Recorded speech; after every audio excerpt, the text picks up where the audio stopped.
ഇത്തവണ ദീപാവലി അടിച്ചുപൊളിക്കാൻ സിനിമാ ലോകം റെഡിയായി കഴിഞ്ഞു. ആഘോഷം കളറാക്കാൻ എത്തുന്നത് യുവ താരനിരയാണ് എന്നതാണ് ഇത്തവണത്തെ പ്രത്യേകത. തമിഴകത്ത് നിന്നും 3 ചിത്രങ്ങളാണ് ദീപാവലി റിലീസായി എത്തുന്നത്. പ്രദീപ് രംഗനാഥൻ നായകനായ ഡ്യൂഡ്, ധ്രുവ് വിക്രമിന്റെ ബൈസൺ, ഹരീഷ് കല്യാണിന്റെ ഡീസൽ, ഇവ 3ഉമാണ് ദീപാവലി റിലീസുകൾ.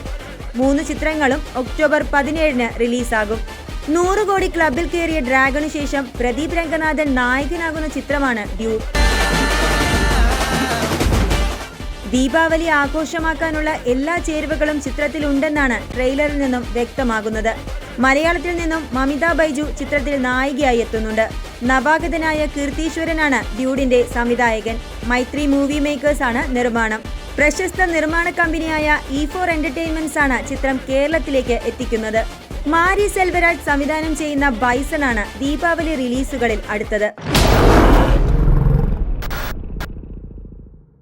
ധ്രുവ് വിക്രം നായകനായി എത്തുന്ന ചിത്രം ഒരു സ്പോർട്സ് ഡ്രാമ വിഭാഗത്തിൽ കഥ പറയുന്ന ഒന്നായിരിക്കും. കബഡി കളിക്കാരനായാണ് ചിത്രത്തിലെ ധ്രുവിന്റെ കഥാപാത്രം. അനുപമ പരമേശ്വരനാണ് ചിത്രത്തിൽ നായികാ വേഷത്തിലെത്തുക.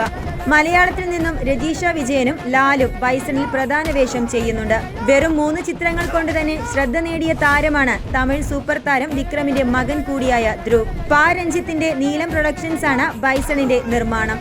ദീപാവലി കളറാക്കാനെത്തുന്ന അടുത്ത ചിത്രം ഹരീഷ് കല്യാൺ നായകനാകുന്ന ഡീസലാണ്.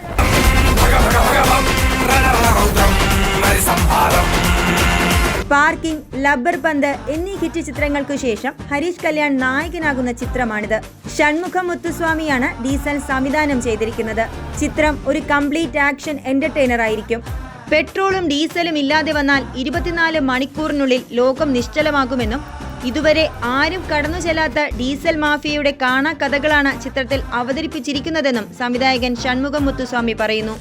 തേർഡ് ഐ എന്റർടൈൻമെന്റും SP സിനിമാസുമായി സഹകരിച്ച് ദേവരാജുലു മാർക്കണ്ഡേയനാണ് ചിത്രം നിർമ്മിച്ചിരിക്കുന്നത്. കേരളത്തിലെ വിതരണാവകാശം E4 എന്റർടൈൻമെന്റ്സ് ആണ് സ്വന്തമാക്കിയിട്ടുള്ളത്. അങ്ങനെ ഈ 3 തമിഴ് ചിത്രങ്ങൾ കൊണ്ട് തന്നെ ഈ വർഷത്തെ Deepavali box office youth power കൊണ്ട് ചാർജ് ആകും എന്നുറപ്പാണ്. ഇതിലേത് ചിത്രമാകും ഇക്കൊല്ലത്തെ ദീപാവലി കളക്ഷനിൽ മുന്നേറുക എന്ന് നമുക്ക് കാത്തിരുന്നു കാണാം.